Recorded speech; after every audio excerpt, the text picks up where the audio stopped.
This podcast is protected under the laws of the United States and other countries. Unauthorized duplication, distribution, or exhibition may result in civil liability, criminal prosecution, and the wrath of the tall man. Boy!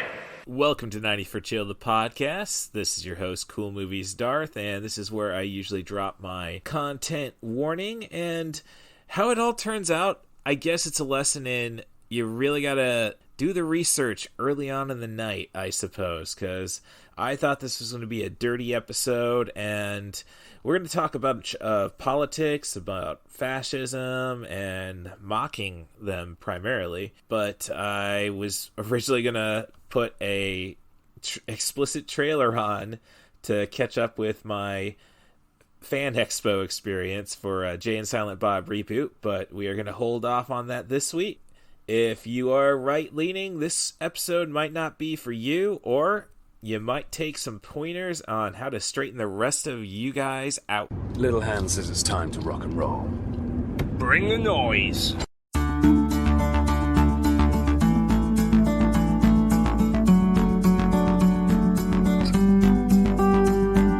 This is 90for Chill podcast. Again, I am your host, Cool Movies Darth. If you're need to search for the podcast on your Echoes or your Google Nest products, you may as well just search for Podcast by Russ Stevens. This week, we are going to talk with Michael Dubois about The Producers, part 2 of our planned trilogy in regards to the great Gene Wilder.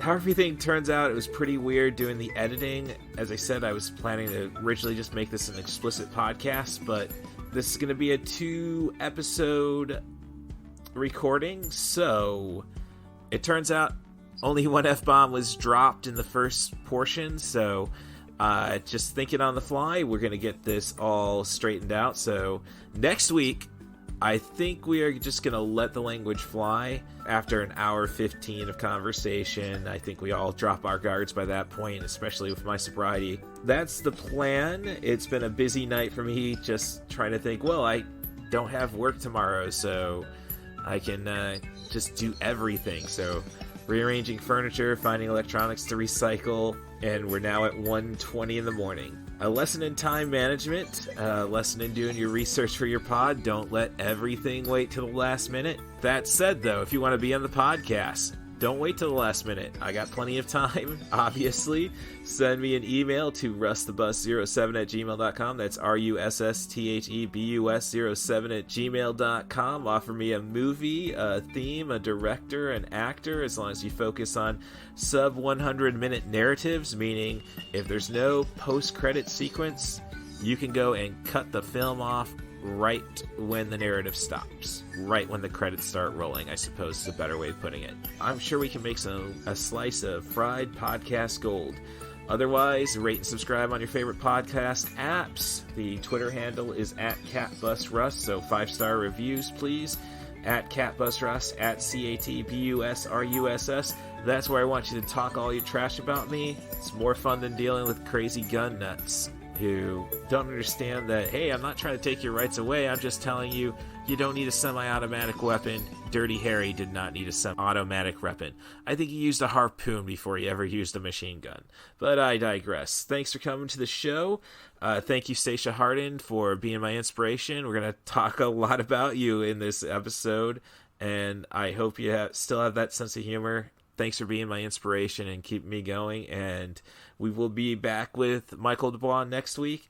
We will get dirty. If you can stick it through this cluster muck, I think might just be pumped for the rest of what we have to talk about. But again, we're talking about Mel Brook's The Producers. We're talking the 1967 movie, which ends up creating a little drama. We have a Nathan Lane fan in this podcast. Hello there. And before we go on, I just want to make a quick shout out to the Getting Down and Wordy podcast with Russell Perkle and Hannah Wire. It's a fun little podcast about the etymology of strange words. The most recent episode I listened to was about the word gremlin, and that was inspired by the Kodak Black song Super Gremlin. They talk about the Gremlin movie. And they even talk about Eurovision. So it's a pretty solid structure, a lot of fun, and I mean, if you're just nerdy, you may as well be getting down and wordy. The lesson is, leave a review, get a shout out. Thanks. Now on DVD and Blu-ray. Let's assume, just for the moment, that you are a dishonest man. Assume away. From the endlessly funny mind of Mel Brooks. Springtime for Hitler. A gay romp with Adolf and Eva at Berchtesgaden. Wow. Comes the Oscar-winning cult classic, The Producers. Step 1, we find the worst play in the world, a surefire flop. Step 2, I raise $1 million. A lot of little old ladies in the world. Starring Zero Mostel and Gene Wilder. Mr. Bialystok, I cannot function under these conditions. You make me extremely nervous. In one of the funniest movies ever made. You fat fatty, give me those spare books now! The receptionist that can't speak English? What will people say? They'll say, ow, I see it. A line of beautiful girls dressed as stormtroopers. Don't be stupid, be a smarty. Come and join the Nazi party. Available for the first time on Blu-ray. Oh, joy of joys. Oh, dream of dreams. Featuring a new 1080p high-def transfer. That is genius! Genius! And packed with bonus features, including the making of The Producers and Mel and his movies. When I got to Springtime for Hitler, he spit out the tuna fish sandwich and the coffee, and he fell on the floor, and he said, "Stop. We're going to make this movie." Own this explosion of pure comedic lunacy.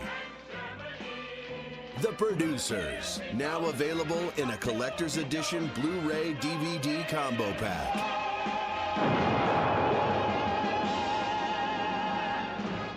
All right, we just heard the voice of, that's got to be the eeriest in all of avatars for the future, I suppose. The just I mean, a little too much bass, I guess. Like Siri or Google just sounds a little more welcoming. It took me a second to catch on to what you were talking about, and I was like, oh yeah. Yeah, because for those of you who don't know, when you hit record on Zoom, there's a little voice that goes, "Now recording." Yeah, I think it's something like I've heard on like ID10T, the Hardwick podcast, when he started doing everything Zoom during the pandemic. It was like, so I don't know how he had it rigged. Like, he's got to have he's got a producer, so I guess that makes everything. And hell, that's a good little segue, incidentally. So we have brought back, this is 90 for Chill, the podcast. I'm the host, Cool Movie Darth, and we have brought back Gentle and Evil, one Michael Dubois, and we are continuing our tribute to one Gene Wilder with 1967's The Producers, Mel Brook's first feature directorial debut. Yeah. I was excited for this movie until I started watching it. Okay, interesting. You see, I've never seen the musical. I have Voodoo, signing up for that, and that just brings me to the Blazing Saddles flashback right there. There, go do that voodoo you do so well. So my story with this movie originally was like, I saw it in the $5 bin at a Best Buy in Peoria. Never got around to opening it for years, and then I opened it up. It's supposed to be a special edition 2-disc, and there were no disc. Oh, that sucks. Yeah, so that just tells you have 14 days to figure your stuff out. Otherwise it's on you. So I eventually just got it through Netflix DVD, and I left feeling like it's my favorite of the Mel Brooks features. Really? Yeah, I mean, it's okay. You know what? we can just address this right now. Okay. My main complaint with the movie is that there is no Nathan Lane. So Okay. All right. No, I'll take yeah. You can't help but cheer for Zero Marcel. Because this guy's lucky to even be working this late in his career. Yeah. He died not about 10 years after this. But he was he was part of the being blackballed by McCarthy. So oh damn. Yeah. I need to do some movie history then. Right. Well, yeah, I don't know. I found that just doing a wiki on him, and it just ended up being weird, an interesting discovery for Zero Mostel. I mean, I like I can't say I've ever watched Fiddler on the Roof on the big screen. I've seen my high school play, and I've seen the Caterpillar Players, which my older sister was always a part of. That's the Poetic Critic. And Tevier was played in that by Flash Gordon's own dang it, I don't want to mispronounce his name. 1971 Joseph Stein, Topol, who I know best from Flash Gordon. And I would imagine if that was not the case, it would have gone to Zero Mostel. But he was blacklisted during the 1950s. Testimony before the House Un-American Activities Committee. Yep. So, I don't know. For me, I don't know. It's Nathan Lane's a great actor, but and I didn't read up really about personal life on Zero Mostel, but it's kind of like I don't know. I find him a little more suited for funding stage productions by balling octogenarians. Yeah. So and that was as I was gonna get to, he did the actor did a great job playing Bialystok.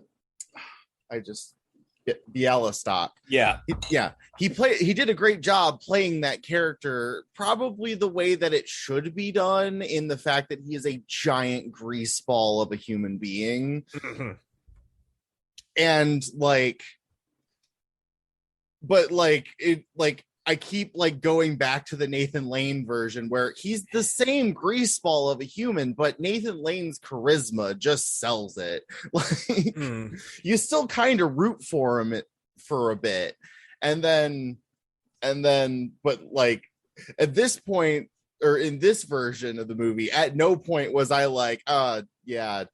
I'm rooting for these two. That's I don't know. I just again have not seen the musical.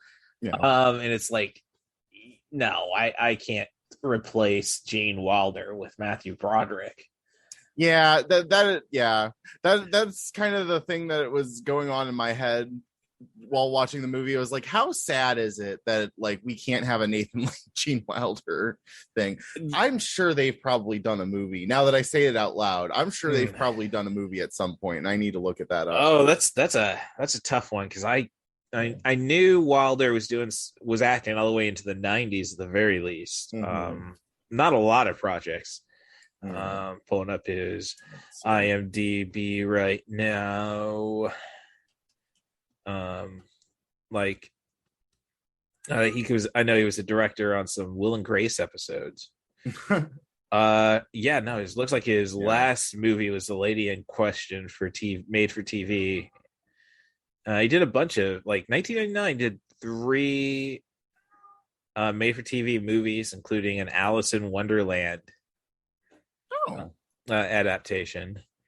And I think Murder in a Small Town and The Lady in Question were both AMC No, A&E. The logo's prominently on the posters. Mm-hmm. But then in 95, he had his TV show, Something Wilder, Mm-hmm. which is just very weird. I mean, always has, he's always been 40. Mm-hmm. I mean, that's just how he looks, I guess. Yeah. And, that's not a bad place to be. I guess that's very kind of Murray-esque, Bill Murray-esque. Yeah.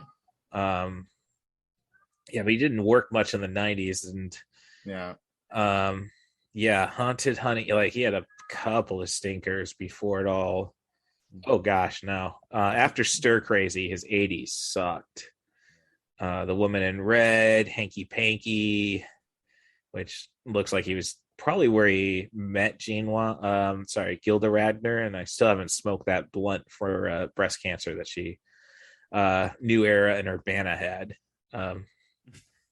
Charity blunts. I was like, I'm sensing there's a story here. Yeah, no, I was just making a weed pickup in October and Gilda Radner Foundation. Buy a single roll. So nice. Yep. Nice. Mm-hmm. So oh gosh, he directed most of his crap in the 80s. Yeah. My problem is that I think that Gene Wilder, it was more prevalent in my life than, that's not what I mean. More prevalent during quote unquote my time, just because I've seen a lot of this movie.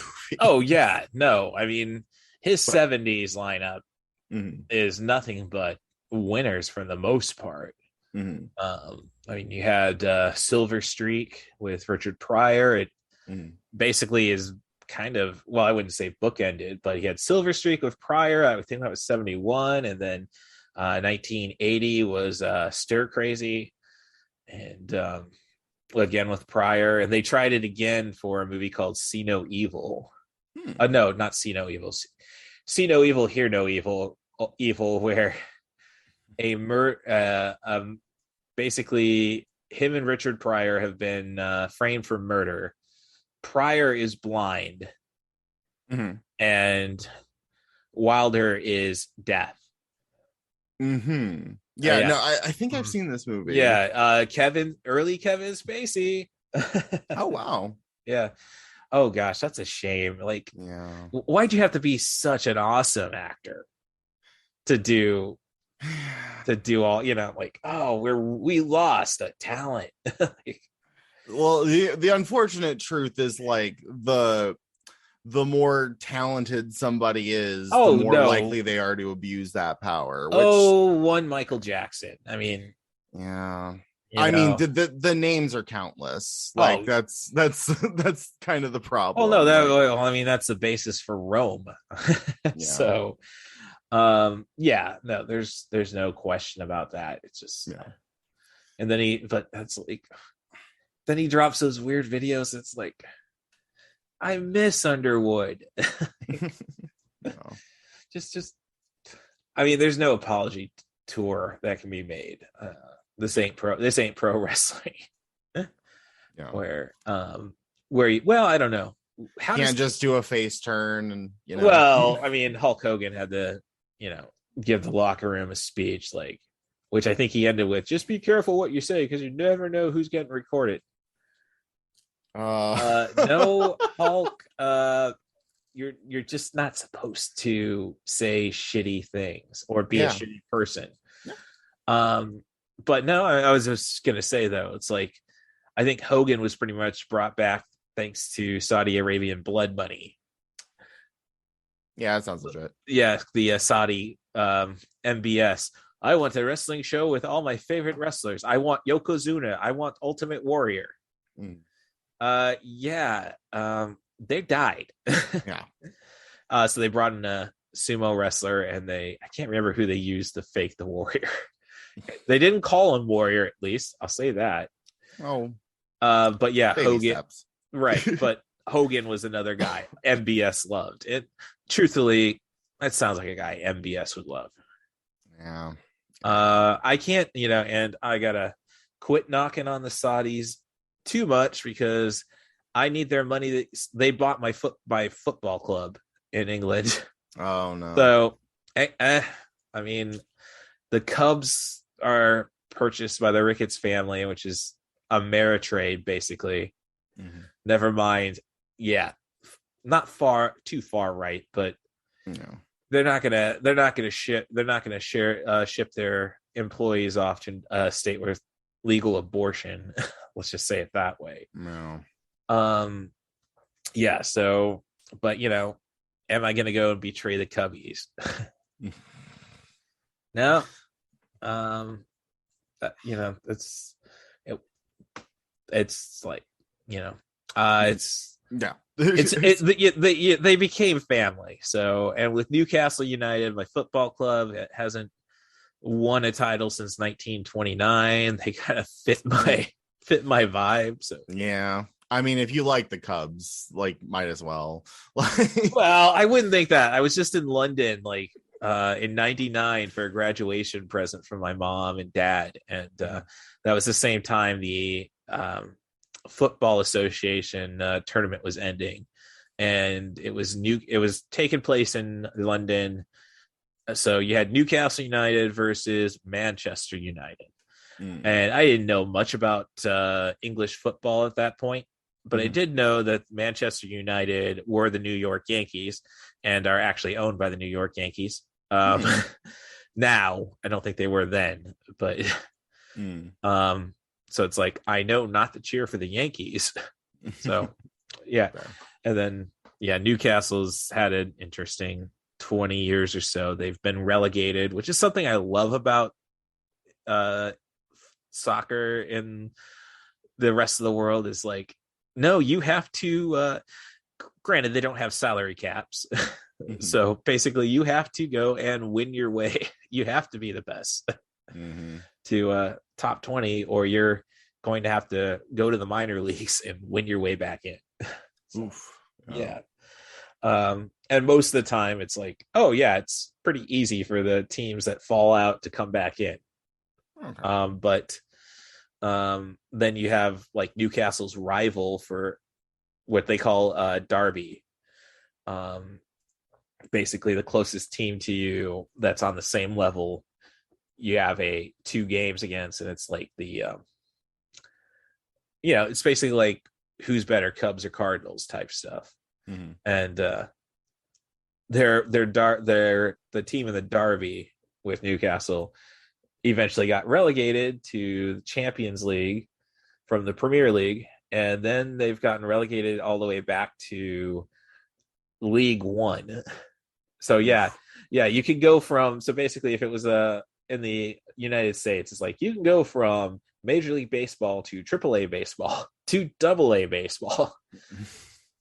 But the beauty of it is anybody who has money can form a football club, and there's 7 levels. You could possibly get there all the way from very unlikely, but you can start at 7 and go all the way up. So, and I'm hysterical, I'm wet, and I'm in pain.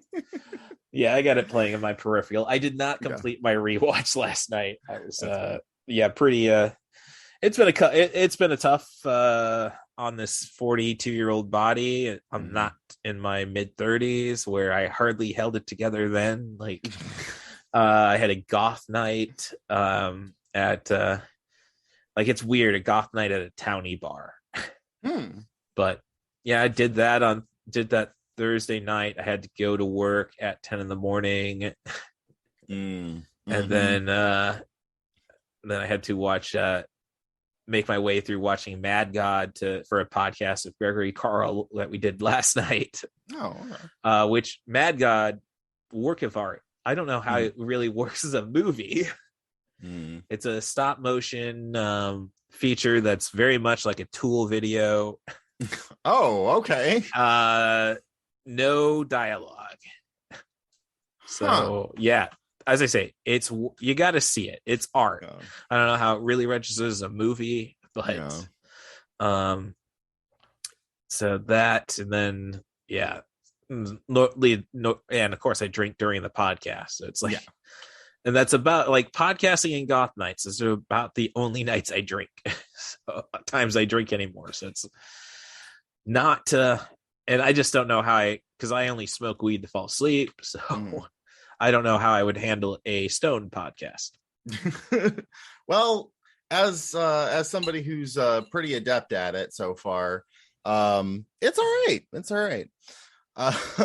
But yes, to get back to it, we're wet, we're hysterical, we're in pain. Right. Yes, the finest cuisine at the park. Yes. Like one thing that I noted while watching the film was like how it took its time, and the second thing that I noticed was this was a movie that was very clearly made in the 60s. Yes. And like there's no question, like if you watch this movie, there's no question that it is set in the 60s. Oh yeah. Like and I don't know. Well, like, I mean, when you say made in the 60s, it's definitely because I believe it's an R-rated movie. I don't know how they I don't know how you justify that unless you're really against balling octogenarians. I mean, I have not, and like as I'm just preparing for the podcast, it's like, man, we haven't seen anything like that. We didn't have anything like that until Gustav X from the Grand Budapest Hotel. Oh wow! That we're talking the concierge played by Ray Fiennes, who basically just slept with Tilda Swinton in a bunch of old lady makeup, and then you find out he's like at one point Adrian Brody is contesting the fact when we find Tilda Swinton dead. And they're doing the will reading that I have been meaning to watch this movie for a long time, and I'm glad that you reminded me of its existence. Yes. Oh, it's my favorite Wes Anderson movie. So, yeah. I mean, Jeff Goldblum gets his cat thrown out a window by Willem Dafoe. Like what? Yes, it's in the trailer. Did he just throw my cat out the window? I am so excited to watch this now. Okay. Yes. You got your Bill Murray, you got F. Murray Abraham, Tom Wilkinson, and the cast is just stellar. It's basically the premier concierge in all of European hotels is sleeping with all the elderly patrons. And the son, played by Adrian Brody, of course, yes, of Tilda Swinton. How does he do this? I think he's gay. This F-bomb, and F-bomb, and it's like, how could he get in all this? And I bet he slept with my mother, and I'm just avoiding another F-bomb. And he says, "Well, I sleep with all my friends." So I thought you called me an F-bomb. No, you're bisexual. And Willem Dafoe's Adrian Brody's muscle. So yes. So I mean, it's a perfect it'd be a perfect double feature with this version of the producers. And I only say that because this is not even 100 minutes, and same thing goes for the Grand Budapest Hotel, not even 100 minutes. So we're reading the scripts right now. The worst play ever written. But the plot of the movie, and basically the accountant Bloom, who's been assigned to take care of livestock books, after discovering he took $2,000 that he didn't spend on a play to go and to a Turkish bath, comes up with the idea that under the right circumstances, you can make more money from a failed play than a successful one. And Bloom, being pretty naive, is sold by Bloom being played by Wilder, Bialystok, played by Zero Marcel, is based. This is your only chance you're gonna get to live the high life. Yeah. So, and they find the motherlode of all plays. Yep. Yep. Mel Brooks' famous favorite pastime, making fun of Nazis. Yes, as you should. Right? They're ridiculous. Yes. I mean, yeah, I'm just like, I will give the far right credit. They haven't brought the mustache back. I mean, all depending on how November goes, things are kind of looking good-ish, okay. but hold up. I'm sorry, I have to bring this up. Okay. Have you looked at a Proud Boy? They have ridiculous facial hair. That's all I'm gonna say. Yes. Because they didn't bring back the stash. Specific mustache, which I refer to as the Chaplain, because I am a man of culture. Yes, no, person of culture. Yes, the Chaplain is the actual mustache. Yes. The Hitler is when Eric Cartman sticks his hand in his ass, and then so you can put shit on Butter's lip. Yep. Okay. Perfect. Yes, but yeah, no, I think it's part of the incel concept, I suppose, of the Proud Boys. Like, we got to make, it's easier to stay unlovable if you just announce to the world that you are a giant douchebag. Yes. And like, it also helps with their recruitment because it maintains the self-fulfilling prophecy that they won't get laid because they're total tool bags. Yes. Yeah. And apparently they also like beat each other up while they're reciting like breakfast cereal names because of course they do some dumb shit like that. Yeah, no, like they want to, well, there's every gang has to have a jump in, and I mean, same thing with fraternities essentially. Now I can't recall who played the writer of Springtime for Hitler. I should. Yeah, no, I'm pulling. Yeah, so let's see. The producer is Leo Bloom. Kenneth Mars is Franz Liebkind. Yeah, again, and he references.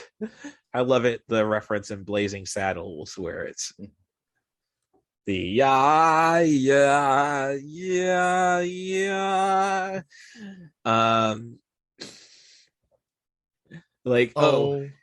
His trying to sell us on, no, I was never part of the party. Yeah, I was just following orders. Yes.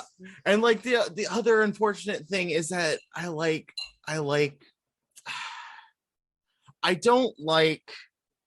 have a controversial thing to say. Okay. I don't like I can see his face. Oh my god. Ricky Bobby. Will Ferrell. Thank you. Yes. Will Ferrell. I don't like Will Ferrell in most things. Right. No, a lot of people have that stance. He's got some genius moments, I think everybody will acknowledge. Yes. And but when he hits, he knocks it out of the park. No, he's a designated hitter. It's like it's better than having your pitcher at the plate. Yeah. But yeah, one he played the German. And so like I'm comparing their performances, even though I really shouldn't. Like I should try and judge this on its own, but like it's hard. Oh no, like this movie, I mean, this movie, I want to say, was essentially forgotten because of the zanier Mel Brooks movies. Yeah, and like I remember watching, I think it was Lindsay Ellis video that like went through like point by point the problems with that movie. And like the primary one is that it's a movie that's based off of a play that's based off of this movie. Yes. And and so like, whereas this is shot like a movie, the remake is shot like a play, and it just being adapted to a movie. Yeah, like it's a 1-to-1 adaptation, which is always the worst kind. Oh gosh. Yeah. I can't stand, what is it, 225,600 minutes. Oh, Rent. Yeah. I thought that's where you were going. I wasn't sure. I can't it. Yeah, I could. I hardly remember. That's like, I loved my ex-girlfriend Allie, and she still helps out the pod every now and then. But it's like, man, she really like it was tough. Her offerings as movies. Yeah. Rent. Oh gosh, no. And see, what I struggle with Rent is like, when I was a baby queer, I watched Rent for the first time, and like my head popped off my body and spun around and came back, and I was like, this is amazing. And then like not even 5 years later, I look back at it and I'm just like, 525,600 minutes. It's the same thing I do when I listen to Panic at the Disco songs now. I just do that sigh. Yeah, you see, I had a rough drive once with one of my go to Davenport from Peoria with my friend Jamie, who was a valet. Nikki Mayday was her stage name, I suppose would be it. Which I get half credit for, but I digress. Well, honestly, I get full credit for. Yeah, use your middle name, and because like back in Peoria, her ring name was Peanut. And yeah, which was kind of her radio personality. Jamie Knight's her name. Cool girl. But you know, we're traveling one trip, and yeah, this kind of made me further like, oh gosh, I got to get out of the business. Yeah, not get out of the business. I needed a break, and I just knew that, like, dude, I took the time to actually get professionally trained. There's no breaks for people who want to be stars. Yeah.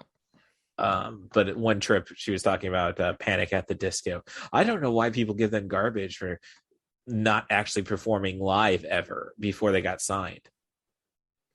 And it's like, you're talking to a professional wrestler about that? It's called paying your dues. Like, I'm sorry, like, I don't know the history of Panic at the Disco. I don't know if there were, the guys were from other bands that, I didn't know if it was a super group. Some people made it sound like that, but it's like, it does occur to me that I don't know where they came from. Yeah. Like, right. I just know that at the height of their popularity, like, all of the other members besides Brendan Urie quit. Yeah. Because they would rather like have quit one of the most popular bands of all time rather than continue to work with Brendan Urie. Yes. No, it's Brendan Urie's thing. Yeah. I didn't notice last time I was watching is these not serenading, but you know, impressing one of the financiers that he poured an entire bottle of champagne into into the guy's pants. Yeah. And that's the stuff I'm talking about. That's like, the more I think about it, the more I appreciate it. Cause I feel like Mel Brooks very much was just like, you shouldn't want to like this guy. He's the worst. But I think the problem in it's probably me being a professional wrestler and having to, and primarily as a heel. And that all pretty much started just because I came up with my character when they took away my character originally. Like, I was supposed to be Ty Durden because I had martial arts and Fight Club. It was 2002. Fight Club was just on the peak of its misrepresentation. Mm-hmm. And it's like, okay, so I spent all this time coming up with music, entrance music, like dropping sound bites from Tyler Durden, like how much can you know about yourself without being in a fight? And, and then the irony is, 2 years later, Tyler Black, now Seth Rollins, we came from the same wrestling school, and then he's like, whenever his theme music on the indies was End of Heartache by Killswitch Engage. And he'd open, and the song opens with, and you open the door and you step inside, you're inside your heart. Like the mother. And I do tweet about it. Like, he started wearing a black glove on his right hand. Dude, I started doing that after I broke my wrist, and it's basically, it's a Star Wars joke. I don't know how many people are going to get it. My trainer did, Danny Daniels. But it's like, oh gosh, this guy just ends up taking everything I tried to. I still got to get the Davenport sometime to just see what I can kind of sneak myself into there. Like, come on, Colby, you owe me something. Fair enough. Forgive the tweets. Forgive me for everything I've said that has pissed you off. Oh no. So, but the entire wrestling gimmick became like, so the next week after they just said, just be yourself. All right. And come out the Manson's fight song. I'm like, all right. Despite I prepared some good like sound bites before, Where Is My Mind? And then it was so my gimmick was I came out wearing my glasses and I had the Complete Idiot's Guide to Professional Wrestling as a prop. Nice. So I got called a student of the game, and then a couple weeks later, I just want people yelling at you for being a nerd. So you're turning heel. And it's like, no, I thought I could really make a face run with this. Like, no. Especially, give it another 10 years. Nerd is the new, chic. Like, damn. Very much so. And I never got to shake it. And the funny thing, though, is I just enjoyed wrestling so much. I always got yelled at by what they called the heel section in Peoria. Just 3 bouncers from bars who'd come to the shows. Quit smiling, shithead. I just love what I'm doing. So, and now the main reason I need to see the producers remake. Uma Thurman, 2 years removed from Kill Bill. 1 year if you count it after Volume 2. And she's playing the secretary, Ula. Like, yep. Okay, I don't know. Good. Like I'm just saying, I don't know. Like, you give me a 60s chick doing 60s stuff. It's let's say her name. What's her name? Lee Meredith. Yeah. Oh gosh, why did that should have been right off the top of my head anyhow. I mean, she's a legend in her own right. And it's like, man, it's gosh, and now it's the scary thought. I think she's a Jersey girl. I'm sorry, that makes the movie way funnier. Yes, and hey, she's still alive. She is. Yeah. I mean, that was the scary thing about Mel Brooks turning 96. Oh. Yep. He outlived Wilder, obviously Zero Mostel, and Richard Pryor, Cleavon Little, just all of them. I guess Terry Garr is still alive, as far as I can remember. Okay, but No, Harvey Korman, the guy who played Igor, Madeline Kahn, he's outlived them all. Mm-hmm. I mean, it's just one of those, like, yeah, it's one of those things that, you know, makes me further want to burn at both wicks. Like, I've lost friend. We didn't really focus too much on my last therapy appointment, but I thought that was supposed to be a topic. Like, hey, why haven't you really gotten over a girl, your best friend / first girl you ever loved, dying of a heroin overdose 18 years ago? Like, that would be very hard to get over. That's why. Oh no. It's very true, especially since it led to me having to fight off a domestic battery case. The record has been expunged, and my bankruptcy over another one of her stripper friends. Oh geez, yeah. A heroin addiction that wasn't mine bankrupted me because I wasn't going to let somebody suffer. Yeah, I mean, it primary trauma, and yeah, I even ended up my wrestling career, but I'm not saying ended my wrestling career. If somebody can book me just after November 2nd, I can claim to be a 20-year veteran. So hey, I was trying dropping as many things as I can with my friend Gregory last night. Oh, you were at this show? At this show? Come on, little name dropping. I would. So, all right, now we're to meeting our director of the play. Yep. Another unfortunate scene that's better in the remake. Okay. Because I love so I'm gonna have to open up the remake now because I have to know the name of this person. All right, I'm working on it too. So let's see. I'll just do the producer, musical TV series, 2005. Yep. Come on, Wikipedia cast. Oh wait, that's wrong. Gary Beach as Roger Dubois. Yes. Gosh, Mel Brooks even outlived him. Yeah.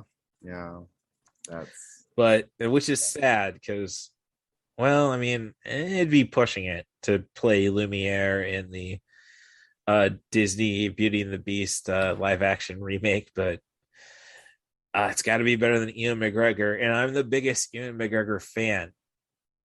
Don't get me wrong, but it's like Ewan can't do an accent to save his life. I mean, the only time it really works for Ewan McGregor is in I Love You, Philip Morris, if you've ever gotten around to seeing that one, which qualifies for 90 for Chill. Heard of it before. Yeah, it's based off the true story of a con man who was so prolific he got a life sentence in Texas for just being a con man. Jim Carrey is the con man, and Philip Morris is Ewan McGregor. Like, oh my god, he plays a Southern belle essentially. It's amazing. Like their first night together when they finally get their same cell. Oh yeah, that's the screamer. He just goes all night just screaming, and then the next day, the screamer's just getting the shit kicked out of him. Oh. And then Ewan McGregor goes back to Carrie. Did you go and pay to get the screamer beaten up? What are you talking about? No, you be honest with me. I didn't realize I could do that guy from Chris Lee Knows Best. You be honest with me. Did you have this screamer? I'm trying to throw some Scottish accent in just for the hell of it, but why not? Yeah, why not? When in doubt, throw in a little bro. Oh, I love his commercials. Like when Ewan McGregor does commercials, like what you can do with your phone today. I mean, this man bought a goat. Like, oh, I know exactly which one you're talking about too. Trainspotting, favorite movie, which explains a lot. I mean, we did address that in my therapy appointment. Like, that's good. That's good. Because she saw my tattoo, which is a beckoning cat with a lit match and holding onto a bomb instead of a coin. Mm. And the quote, and the reasons there are no reasons from Trainspotting.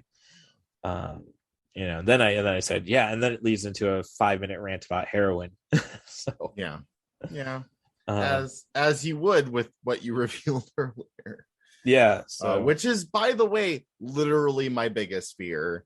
Has always been a big fear of mine in my life. Like, unexplained. I've thankfully not even come close to that. But like, it's still like that, just like nagging fear in the back of my brain that's like, what if something terrible happens to them? Like, yeah. And yeah, to hear that you lived through my greatest fear, I am so sorry. Oh, terrible. Well, I mean, you see, I think we talked about it on another podcast, always keep in touch with your drug dealers. I didn't do a lot of H. I never injected. Like, I may have done a dime a month. And all I can say is, oh gosh, I mean, before fentanyl, like, it's like, oh, there's a chance I might die. I'm a risk taker.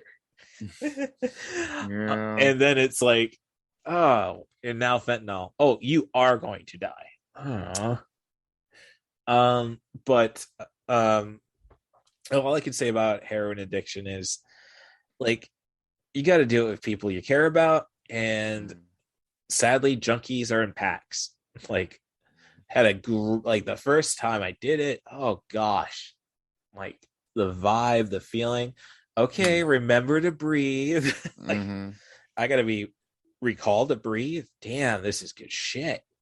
And then one of the other junkies just had a freak out. Like, I had something going here, so I can understand how my best friend passed with another person. Like, yeah, you kind of need at least you need a pack to make sure nobody does anything stupid.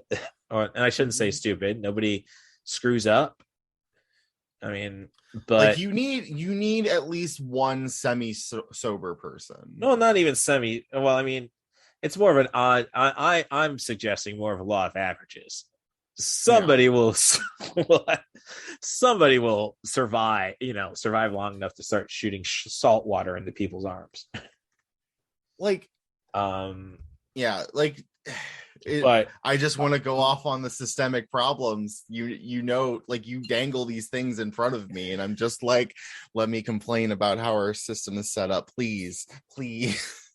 Except I don't want to. I want to talk about the producers. As gosh, now that I'm watching the audition, it's like, damn, how many people? Like, you gotta admire the actors. They were already like Hitler in the briefs. I mean, this is the scene where I had to sit with the fact that this movie seems way more realistic nowadays than it probably did. No. It's like, we got to bring this to the forefront just so people just so idiots know, we can further ridicule idiots. No. And like those people were already in America. They were here the whole time. But it's just kind of weird because the boom, I guess it may have been the revolution kind of softened the boomers until they got power, which was the biggest problem. Like, basically,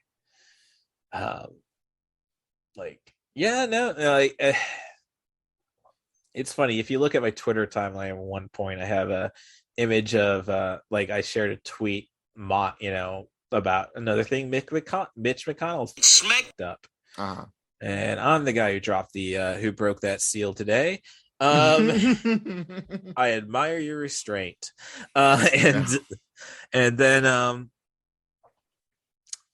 And then like I can't help it. I got to share an image of Butterball from Hellraiser right after that. Like, Mm-hmm. I mean, it's promotion for the pod. Well, yeah, I didn't have a full blown podcast to Hellraiser and Hellraiser 2, but essentially I did it I watched those movies the same week I watched Event Horizon. So I love Event Horizon. I mean, and the thing about Event Horizon is it's like, oh gosh, Paul W.S. and the same thing with Mortal Kombat. I think I brought it up during that podcast I did last week about Christopher Lambert. And the sad thing is, it's like, I think the podcast that get listened most is when I just go solo for a half hour. Like, oh, I want to try this out. Oh, I'm not going to do the 2-hour podcast. I'll tell you that. Yeah, that's fair. Which, is kind of nice that people will listen just to me. And when I say listen, I see the stats. Okay, it's like tens. Hey. No. That's more than I could summon at this point. So yeah, I mean, it's just kind of nuts because I did a podcast for Doom, the 2005 Carl Urban, Dwayne Johnson movie. That brings such joy to my heart. Continue. Oh, well, no, it was a total cluster muck. Oh, I'm sorry. Yeah, so I had Dre from the Tattoo Squid podcast, which is an excellent character study podcast. It was originally supposed to be, and it was the idea of this is the thing that made me buy premium Zoom. Like, okay. When I shared out, like, watching this right now, and then somebody said, okay, well, the podcast Wheel of Horror, which is really good. Like, oh yeah, I love this movie. I'd love to do a podcast. I'm up for it. And then Dre jumped in on that, and I screwed up a podcast trying to do a podcast with him once. He's out of Long Island. And then the Trash Panda podcast out of Missouri. Like, I want in on this. So by the time the show happens, the recording, Wheel of Horror backs out because he's got to watch Top Gun Maverick. I did get Dre, and then Trash Panda. All right, I think are you willing to put up with the fact that I got my kids at this time? And I like the concept of chaos, so yeah, I'm not afraid. And it turns out Trash Panda didn't. Colin from Trash Panda didn't watch the movie. Oh no! Yeah, so I mean, so it's just us BSing about wrestling for the most part. But and it's just one of those things though, like no gimmick, and you like basically Trash Panda is just two guys bullshitting. Thinking they're funny, good bar stuff, but and I don't mean that as an insult if Trash Panda is watching, listening, I should say. And Dre, interesting fellow, and he knows how to interview people, but it's like, why would it's one of those, why would anybody listen to just another interview podcast? And a lot of it was just like, oh, it's really all depends on the merchandising. Some yogurt for you. I mean, and it's like, no, I mean, people want to support you. Like, the podcast community is tight. People want to support you. So start that Patreon, start that merch store. Like, people will buy Tattoo Squid bath curtains. Like, will they listen to the show? So yeah, there's so many, like, this podcast is just basically how you jumped in and said it ain't Nathan Lane. No. It's like, oh well, I really do need to watch the producers, and I say I have it on digital, got it for free. Nice. and then you've got, so we're now at the point where you got the hippie who I knew, and his backup band, yeah, that he was just able to summon with hand tambourines. Well, that's you said it's a 60s movie. It is. I literally I took a picture of that scene on Snapchat and was like, this movie was very clearly made in the 60s. Yeah, so the actor is Dick Shawn. I know him best. The only other thing I know him from, well, I guess he's the Heat Miser. because he's got a credit technically in Batman, the Snow Miser, because he's got a credit technically in Batman and Robin. Nice. Because they played, that bit. I'm sing. Schwarzenegger's telling his minions. I'm Mr. Mr. White Christmas. I'm Mr. Snow. I'm Mr. Freeze. Oh yeah. Yeah. I they gotta change it so they don't get DMCA'd. I mean, what? Well, no. I think Warner had that, but regardless, the only thing I knew him was from "It's a Mad, Mad, Mad, Mad World," which is worth a watch. I'm not saying it's a good movie by any stretch of the imagination. It's a comedy that's 3 hours and 30 minutes. I'm sorry, what? It's a Mad, Mad, Mad, Mad World. It's 3 hours and 30 minutes. I mean, the cast is, awesome. Milton Berle, Spencer Tracy, Mickey Rooney, Sid Caesar, Buddy Hackett, Jonathan Winters. But no, 3 hours, 30 minutes. You're better off watching Rat Race. Same plot, essentially. But yeah, 3 hours and 30 minutes. But I love movies that are just that have the exact same plot. Like, you just so somebody just wanted to do this again. Like, I love pointing out that High School Musical and Grease have the exact same plot. Well, for me, I wasn't going to give High School Musical a chance. That's fair. I was in my mid-20s by that point. I was thinking about that after I finished. I was I'm aging myself. That's totally different. What, you're 14 years younger than me? Yeah, sounds about right. Yeah. So you would have just been getting into high school. Yeah. I actually don't remember. I'm going to be turning 30 in 13 days. Okay, well that's only 12 days, and I understand now I further understand your current social media angst. Yes, we're going through the 3/4 of the life weight crisis or something like that. We all have it, and it's it's very important to let it all out. No. For me, when I turned 30, graduating, entering school a year later, we're talking kindergarten at 6 instead of 5. I was a year older essentially than most of my friends. No. So when I turned 30, it's like there's nobody who's gone through this experience yet. I am proper shagged. Yeah. And wouldn't you know it, when I turned 31 and 2 days later, the biggest twat in Morton, Illinois, a good friend of mine at that time, turned 31 2 days later, and dude, what am I doing with myself?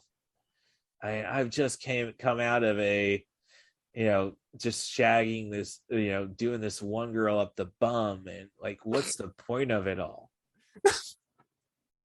What? Yeah, no, you have to be that specific.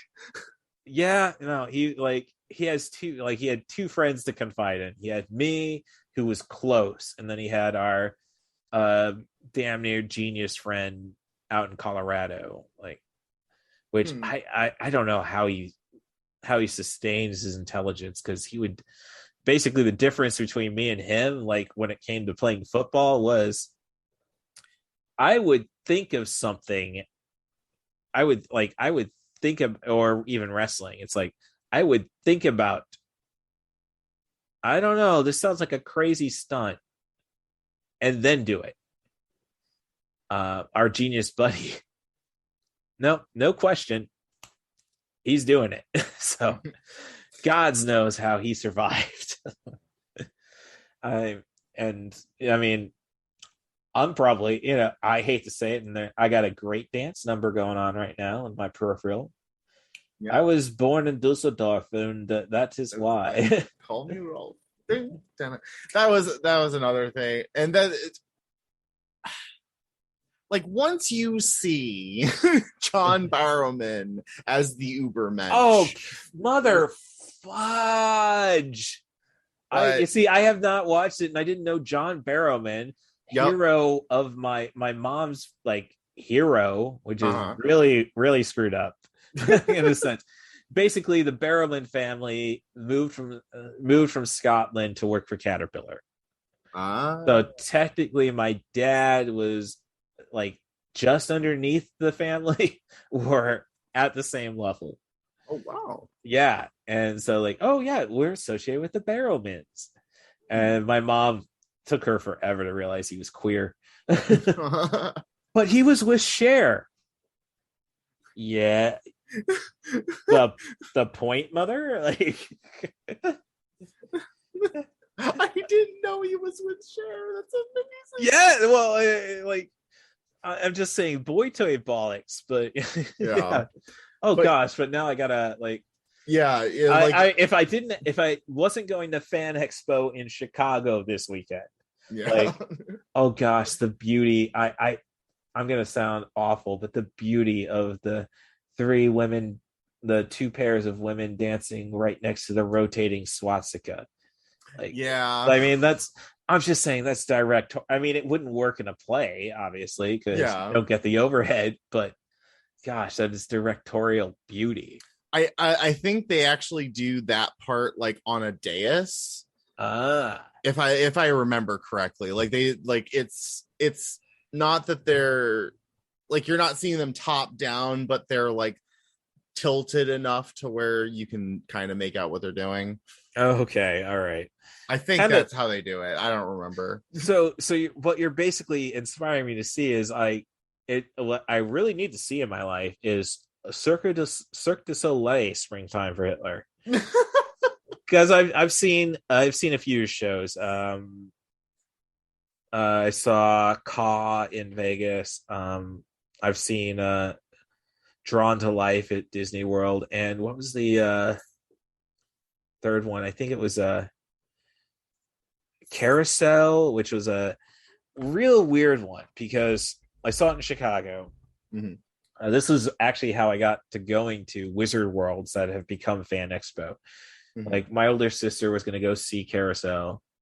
My dad she is Sheldon, so somebody has to drive her. Mm-hmm. And like, oh, you're going to Comic-Con? You're going to Wizard World beforehand? Hell yeah, I'll go up with you. I was actually talking to my trainer, Danny. Was like, no, it was a previous year. Like, oh, you always go to Wizard World? I'll have to check that out. And I didn't check it out, but like, oh, next year, yeah, I'm going. So, and I've always fallen asleep at some point during a Cirque show. It's not. I don't mean like, usually once they bring out like two rotating hamster wheels. All right, I'm out. Which I think they do in Caw. I know they didn't Drawn Together, and I'm pretty sure they did in Carousel. A lot of it's basically like me trying to get through Mad God. It's like, all right, if you don't put a narrative here somewhere, I'm just not going to pay attention. Yeah. Which, again, the differentiation of between art and cinema, I suppose. So yeah, now we have our Hitler stealing the show. Yes. And so who played LSD in the remake? Oh, in the it's a different character in the okay. So it's not Hitler? Sure. Well, I mean, it's still Hitler, but like the person playing Hitler is very different. Okay. Don't remember. It'd be awesome. I'm just looking at the cast, and it's like, it'd be awesome to get one credit as Lick Me, Bite Me, or Kiss Me, Feel Me, Hold Me, Touch Me. It's like, I can't remember who the I don't know if she was an actual actress, but on Twitter she was sharing like, yeah, I want to be in some highfalutin Best Picture movie just so I can put my tits out and get them associated with it. The art. Oh wait. Oh, I'm dumb. Okay, so what ends up happening is that the director ends up playing as Hitler. Okay. And the director is exactly as flamboyant as he is in the remake or in the yes, I recall there's a song in the musical, I guess, about how Broadway is so broad. There's just has to be a gay element in Broadway. So as I say, keep it gay, which is actually one of my favorite songs. So in this instance, oh, here's something I saw on Wikipedia. Nicole Kidman was originally cast as Ula. Oh, really? Yeah, but backed out because of other commitments. Yep. What, you had another Matthew Broderick movie to work on? I don't think that was a wise idea. Yeah, she was all right in BMX Bandits. Like, one night drunkenly with my friend Stephanie Smith, the former Democratic primary competitor for my district, which is really screwed up. I did not get the vote. So I went to vote on Tuesday, and Mary Miller could be representing my district. I hate Rodney Davis, our representative, who's been in there since 2014. But it's like, no, I'm not going to let a maggot get in there. And then I get there and like I'm doing the voting. Like, who do you want for I said, I'm voting. I want to compete. I want to participate in the Republican primary.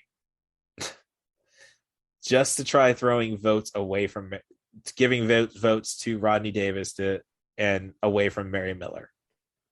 And I get through, I get to governor. Who do you want? Well, Ray LaHood would be an excellent representative for governor. So I wrote him in.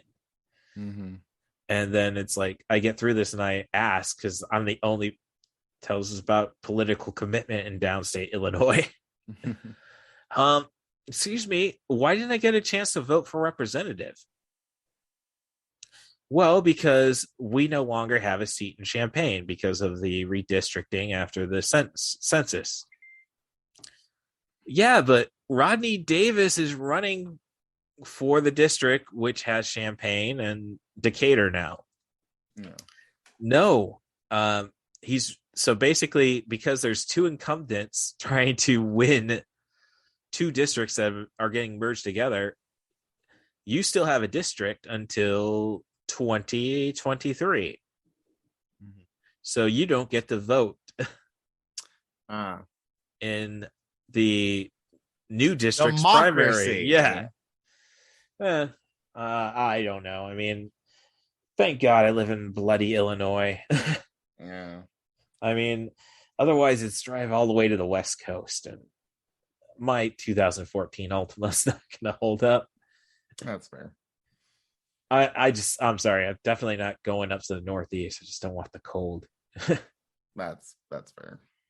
I mean, if I'm going to go to the Northeast, I might as well just go into freaking Canada. Yeah. I'm taking steps to move closer to it. So. Oh, good for you. I don't know. My little brother got into an argument with my mom over the Roe v. Wade overturning, and he just had a daughter born. Oh. And it's like, and his wife is half Italian. Not his wife. Sorry. Oh, wait, what? My little brother's girlfriend and mother of his child. Oh, okay. Is a half Italian. It's like, oh yeah, Italy is really easy to get citizenship into. if you have heritage. Oh. So yeah, he wants to be a trophy husband, and like my mom says, that's a Catholic country. And it's like, no, there's no religion in Europe anymore, thankfully.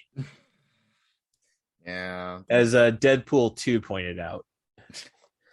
Yeah, we were the #1 movie worldwide well, internationally, Yeah. Passion of the Christ in the States, we were worldwide because there's no God. Yeah. So yeah, that's I don't know. Now I'm kind of feeling for Lifskin when he went on and just shut down this well, no, I would not go into the Fuhrer was good. Yeah, no, that's but yeah, I mean, if anything, it can only be interpreted as part of the show, which is like parody, and it's like, the audience is going nuts. Like, I don't know how. Now you bring up the Proud Boy. It's like, how do we make this happen now?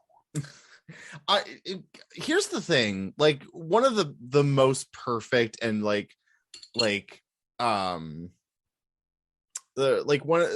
one of the things that is pervasive about these like strong men ideologies, whether you call it just calling it what it is, fascists will create parody of themselves, and that's kind of the message behind the producers. Thank you. Like, yeah, is that like Nazis are ridiculous. They've always been ridiculous, but the only reason why we take them seriously is because they demand that we take them seriously.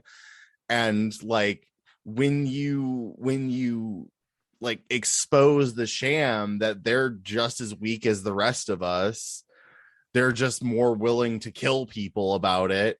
Like, it takes away some of their power, because like they rely on looking cool. They rely on projecting strength. If you make a mockery of them, like, it takes away their ability to convince people that they are right. Okay. And like, this is something I'm pretty sure, to bring up that Lindsay Ellis video again about the remake, like, it's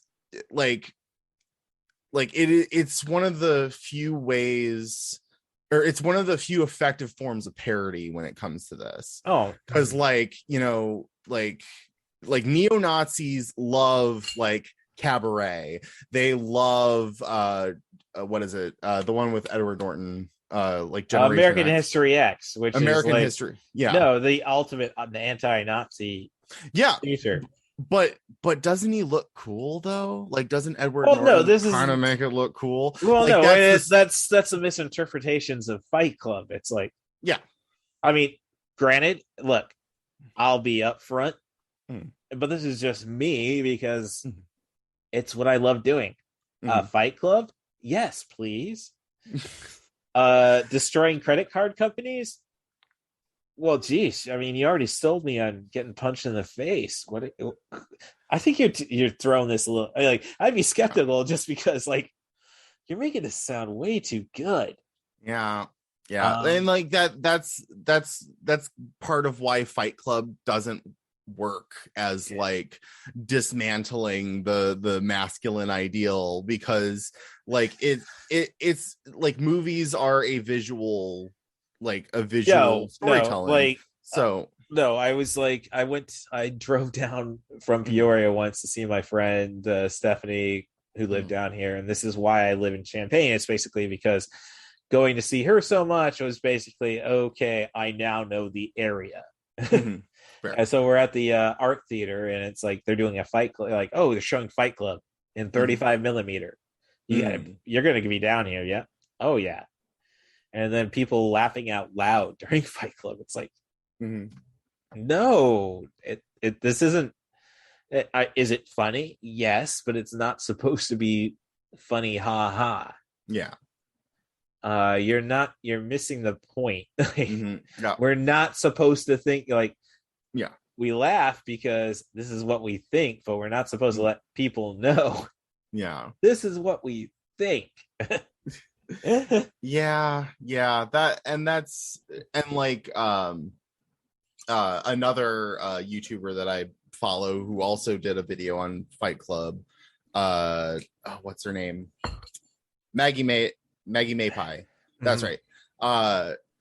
And like, she talked about it, and like she like for Fight Club especially, there's dissonance between what they are trying to do and how they communicate that to the audience. Because like they, on a certain level, they didn't lean hard enough on the fact that it's an unreliable narrator. And so like people kind of feel, or like it's very easy to interpret that the movie is actually endorsing the ideas that it's trying to refute, because it puts so much structure or puts so much weight on the things that Tyler Durden says, and like in subtle ways like proves that he's correct. And right, like it's like it's understandable how people got the wrong message from it. right. And it's the same thing with American History X, is that like it's saying, hey, like the text is saying, hey, being a Nazi is bad and it's bad for you. But the imagery like glorifies it, which is exactly what fascism relies on. It relies on it being glorified. Do you know what movie neo-Nazis hate? The producers. Because it makes them look as ridiculous as they are. Like I'm pretty sure they don't like Jojo Rabbit for the same reason. Which is, right. It is people who have looked at history and been like, this is a tiny, tiny man. Yeah. Who only had like charisma and just no ability to cope with loss. Like what we really should be doing right now is telling hey, you know what's cool? Losing a nut. Because you know, hey, your leader only had one. So wait, what? Oh, Hitler only had one ball. Oh. Yeah. Huh. I think he lost it during World War I, but yeah. Huh.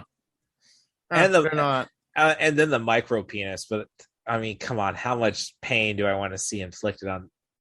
Yeah, we got to start promoting micro penises as cool.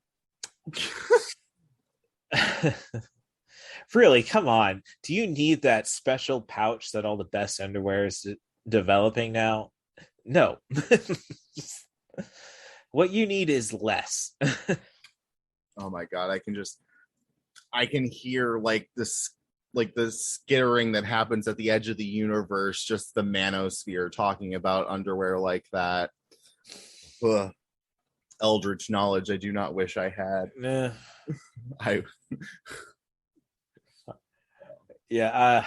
So yeah, I mean, I'm sorry, it was just a simple like no, we You're really fine. got I was just trying to make, I'm sorry. No, you were making a great point, and then it's like, yeah, no, I'm gonna throw in a Hitler only had one ball joke. Oh. Basically, Hitler was Tom Green before Tom Green. Tom Green only has one nut? He had testicular cancer. He did an entire like the last season of his TV show about it. Okay. Yeah. No, I have to admit, I've seen a little bit, or not that much, of Tom Green. Like, no. I drove him to the Jukebox Comedy Club back in the day. And I'm not saying he's you just tell he's always on. So not a bad guy by any stretch of the imagination, but yeah, he could probably relax from time to time. Just unclench for a bit. Can I hear a wahoo?